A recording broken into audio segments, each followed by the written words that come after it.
ഞാൻ ബൈബിൾ എഴുതാത്ത കാര്യങ്ങളും ഉണ്ട്. അതാണ് കത്തോലിക്ക സമൂഹം ഫോളോ ചെയ്യുന്നതെന്ന് പറഞ്ഞു. അങ്ങനെയാണെങ്കിൽ ബൈബിൾ എഴുതിയ കാര്യം ഫോളോ ചെയ്യാത്ത വിശ്വസിക്കാത്ത കാര്യം എഴുതാത്ത കാര്യം വിശ്വസിക്കുന്നു. ബൈബിളിൽ എഴുതാത്ത കാര്യം കത്തോലിക്ക സഭ പ്രവർത്തിക്കുന്നുണ്ടെന്ന് പറയാൻ വേണ്ടി ബൈബിളിൽ നിന്നല്ല കത്തോലിക്ക സഭ ഉണ്ടായത്. കത്തോലിക്ക സഭയിൽ നിന്നാണ് ബൈബിൾ ഉണ്ടായത്. മനസ്സിലാകുന്നുണ്ടോ? നിങ്ങൾ ജന്മന പാവങ്ങളാണ്. നിങ്ങൾ പെന്തക്കോസ്തുകാർ. എനിക്ക് ചിലപ്പോഴൊക്കെ സങ്കടം തോന്നാറുണ്ട്. കാരണം ചില പാസ്റ്റർമാർ പറയുന്ന പൊട്ടത്തരം കേട്ടിട്ട് അതാണ് ശരിയെന്ന് വിശ്വാസം എന്ന് ചിന്തിച്ചുകൊണ്ട് ഒരു അന്ധമായ രീതിയിൽ പോകുന്ന ഒരു അവസ്ഥ പോലും തോന്നാറുണ്ട് പലപ്പോഴും. വേറെ ഒന്നും കൊണ്ടല്ല. നിങ്ങൾ ബൈബിൾ എഴുതാത്ത വിശ്വസിക്കുന്നില്ല, ബൈബിളിൽ എഴുതാത്ത വിശ്വസിക്കുന്ന മാർട്ടിൻ ലൂതർ പോകുന്നത് വരെ സഭയിലായിരുന്നു പുസ്തകങ്ങൾ. ബൈബിളെന്ന് പറയുന്ന പുസ്തകം സഭയെ അംഗീകരിച്ചുകൊണ്ട് പല ലേഖനങ്ങളും സുവിശേഷങ്ങളും എല്ലാം കൂട്ടിച്ചേർത്തൊരു ബൈബിൾ തയ്യാറാക്കിക്കൊണ്ട് അത് സഭയിൽ ഉടനീളം കാലങ്ങളോളം ഉപയോഗിച്ചു കൊണ്ടിരുന്നതായിരുന്നു. മാർട്ടിൻ ലൂതറിന് മുന്നേ വിശ്വാസം നിന്ന് വ്യതിചരിച്ച് ഒരുപാട് പേര് സുവിശേഷത്തിൽ കാണാം. യോഹന്നാൻ ശ്ലീഹയുടെ പുസ്തകത്തിലായിട്ട് പൗലോസ് ശ്ലീഹ ഇതിനെക്കുറിച്ച് പറയുന്നുമുണ്ട്. ആ വചനങ്ങൾ ഞാൻ മേളിൽ കൊടുത്തിരിക്കാം. മാർട്ടിൻ ലൂതർ പോയിട്ട് മാർട്ടിൻ ലൂതറിനോട് ആരെങ്കിലും പറഞ്ഞു സഭ സ്ഥാപിക്കാൻ? കർത്താവ് ആരാണ്? നിങ്ങളുടെ പെന്തക്കോസ്ത് ഗ്രൂപ്പിൻ്റെ ലീഡർ ആരാണ്?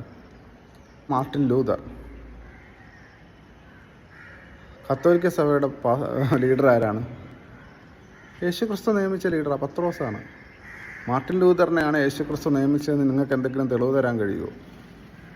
പക്ഷേ കത്തോലിക്ക സഭയെ സ്ഥാപിച്ചതിന് തെളിവുണ്ടെന്നേ. പത്രോസെ നീ പാറയാവും, നീ പാറമേൽ ഞാൻ എൻ്റെ സഭ സ്ഥാപിക്കും, എൻ്റെ സഭ സ്ഥാപിക്കും, നരക കവാടങ്ങൾ. അപ്പോൾ കർത്താവ് പറയുകയാണ് എൻ്റെ സഭ ഞാൻ സ്ഥാപിക്കും. അപ്പോൾ ആ സഭയെ എടുത്ത് മാറ്റിക്കൊണ്ട് ഒരു പുതിയ സഭ, പുതിയ ഗ്രൂപ്പ് കൂടിക്കൊണ്ട് ഇതാണ് ക്രിസ്തു സഭ എന്ന് പറയുമ്പോൾ നിങ്ങൾ വ്യാജക്രിസ്തു അല്ലേ? നിങ്ങളല്ല ശരിയായ വ്യാജക്രിസ്തു. AD 1517 വിൻഡൻബർഗിലെ സ്ഥാപിതമായ സഭയാണ് പെന്തക്കോസ്ത് കൂട്ടായ്മ. കത്തോലിക്ക സഭ AD 30 ഈ കത്തോലിക്ക സഭ AD 30 യേശുക്രിസ്തു സ്ഥാപിച്ചതാണ്. കത്തോലിക്ക സഭയെ ചോദ്യം ചെയ്യാനോ കത്തോലിക്ക സഭയുടെ തെറ്റുകൾ ചൂണ്ടിക്കാണിക്കാനോ പെന്തക്കോസ്ത് ഗ്രൂപ്പുകാർക്ക് ഒരു അധികാരമോ അവകാശമോ ഇല്ല. കാരണം കർത്താവ് സ്ഥാപിച്ച പത്രോസ് ശ്ലീഹായിലൂടെ സ്ഥാപിച്ച ഏക സഭ, ആ സഭ അന്നും ഇന്നും ഒരുപോലെ നിലനിൽക്കുന്നു.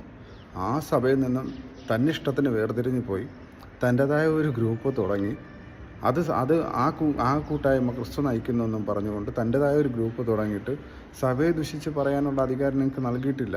അങ്ങനെ ദുഷിച്ച് പറയുന്നുണ്ടെങ്കിൽ നിങ്ങൾ വെളിപാട് പുസ്തകം 13 പറയുന്ന ദുരാത്മാവാണെന്ന് പറയേണ്ടി വരും. എന്തെന്നാൽ സഭയെ ദുഷിക്കാനുള്ള ഒരു നാവ് ആ സർപ്പത്തിന് നൽകപ്പെട്ടു.